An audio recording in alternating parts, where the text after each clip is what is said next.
নমস্কার বন্ধুরা, আজকে আমরা এসেছি গুমনামি বলে যে আমাদের ছবিটি, আসন্ন ছবি পুজো রিলিজ হবে, সেটা নিয়ে কথা বলতে। গুমনামি ছবিটির মূল বিষয়বস্তু এখন মোটামুটি সবাই জানতে পেরে গেছে। সেটা হলো যে এই যে নেতাজি সুভাষচন্দ্র বোস, আমাদের সবচেয়ে প্রধান এবং সবচেয়ে মহান দেশনায়ক, যার ছোটোবেলা থেকে যিনি আমাদের সবার হিরো, তার মৃত্যু নিয়ে, তার অন্তর্ধান নিয়ে যে রহস্য, এই রহস্যের সঙ্গে জড়িত যে তিনটে থিওরি, অর্থাৎ কিনা প্লেন ক্র্যাশ থিওরি, তার মৃত্যু প্লেন ক্র্যাশে হয়েছিল তাইহোকু বিমানবন্দরে; ডেথ ইন রাশিয়া থিওরি, তার মৃত্যু হয়েছিল রাশিয়ার কোনো জেলে; এবং গুমনামি বাবা থিওরি, তিনি ভারতবর্ষে ফেরত এসেছিলেন এবং সেখানে ওই উত্তরপ্রদেশের ফৈজাবাদে একজন সাধু বেশে তিনি এসেছেন এবং সেইভাবে উনি মারা যান 1985 সালে। তো এই তিনটে সবচেয়ে জনপ্রিয় থিওরি আছে ওনার অন্তর্ধান নিয়ে। এই তিনটে থিওরি নিয়েই এই ছবি, এবং ছবির মূল আধার হলো মুখার্জি কমিশন এবং মুখার্জি কমিশনের রিপোর্ট এবং তার হিয়ারিংস, এবং এই তিনটে থিওরি নিয়ে যে আলোচনা, তর্ক বিতর্ক যা মুখার্জি কমিশনে হয়েছিল সেইটা নিয়ে, এবং ফাইনালি মুখার্জি কমিশনের কি ভার্ডিক্ট হয়েছিল সেইটা নিয়ে। তো এটা একটা ঐতিহাসিক ঘটনা নিয়ে আমরা আজকে আলোচনা করতে এসেছি। This commission now officially comes to an end. দুজনের গলা কি একই? পাগলামি শুরু করেছিস। আরে আমি পারবো না, আমি নই সুভাষ।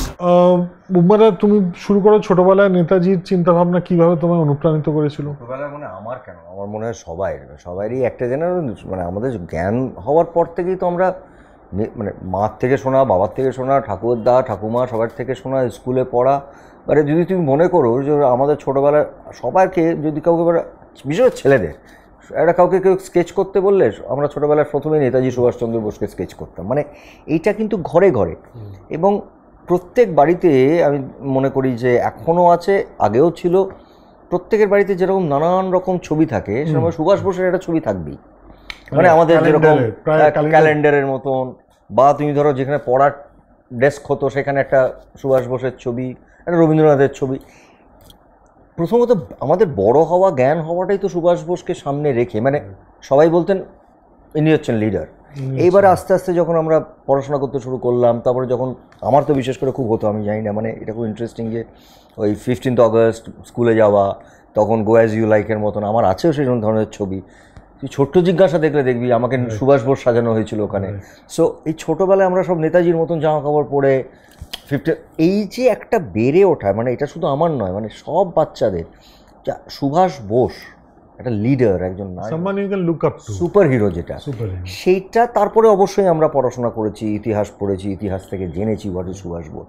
কিন্তু প্রত্যেকের মধ্যে না, যেটা আমার কাছে মনে হয়, আমার ব্যক্তিগত জায়গাতে সুভাষ বোস করে আরও বেশি মনে হচ্ছে যে হোয়াট ইজ সুভাষ বোস, আমাকে এক কথা যদি জিজ্ঞেস করে কেউ, এক কথা, সাহসের আর এক নাম সুভাষ বোস। সাহসের এক নাম সুভাষ বোস।